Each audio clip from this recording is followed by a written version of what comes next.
সাব্বি ধীর গতিতে যাও, ভাঙ্গা রাস্তা, হর্ন দাও। এই যে একটা মানুষ তোমার গাড়ির সামনে দিয়ে পারাপার হলো, খুব ভালো হয়েছে, যাও।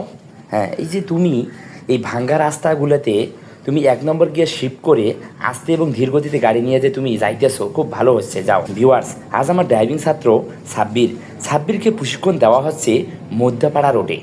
এই মধ্যপাড়া হাইওয়ে রোডে সাব্বিরকে প্রশিক্ষণ দেওয়া হচ্ছে। এই রোডগুলোতে সাব্বির কীভাবে গাড়ি চালাবে, তাকে আমি কি বিষয় শিখাবো, সেই বিষয়গুলি আপনারা অবশ্যই ভিডিওতে দেখতে পাবেন। সাব্বির, হর্ন দাও। এই যে ভ্যানকে তুমি ওভারটেক করতেছো এবং বাম পাশে একটি অটো ব্রেক দিয়ে আছে, হর্ন দাও। এই অটো থেকে যে কোনো মানুষ রাস্তা অতিক্রম করতে পারে, অবশ্যই তোমাকে ভাবে চিন্তে গাড়ি চালাইতে হবে, সতর্কভাবে, বুঝতে পারছো? সামনে দেখো ট্রাফিক সার্জেন্ট পুলিশ বসছে, গাড়ির কাগজপত্র চেক করতেছে। তাহলে এই যে সার্জেন্ট বসে আছে, তোমার গাড়িকে সিগন্যালও দিতে পারে, তুমি ধীরে যাও। সিগন্যাল দিলে অবশ্যই তোমাকে বাম দিকে সাইড করে গাড়ি কি ব্রেক দিতে হবে, বুঝতে পারছো? যাও। সাব্বির, সামনে দেখো ধান ভাঙ্গা মেশিন।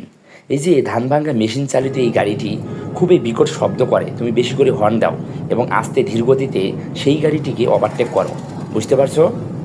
সামনে দেখো একটি বাম পাশে পাম্প। এই পাম্প থেকে যে কোনো গাড়ি তোমার গাড়ির সামনে দিয়ে এই রাস্তায় উঠতে পারে, অবশ্যই তোমাকে অ্যালার্ট থাকতে হবে, হর্ন দিতে হবে। এই বিষয়ে তোমাকে ভাবে চিন্তে গাড়ি চালাতে হবে, হর্ন দাও। দেখো একটি মালবাহী ভ্যান গাড়ি রাস্তার মাঝখান দিয়ে যাচ্ছে, তাহলে হর্ন না দিলে সেই গাড়িটা কি সরবে না তো? হ্যাঁ, অটোকে ওভারটেক করতেছো, হর্ন দাও, সুন্দর হচ্ছে। আজ এই পর্যন্তই।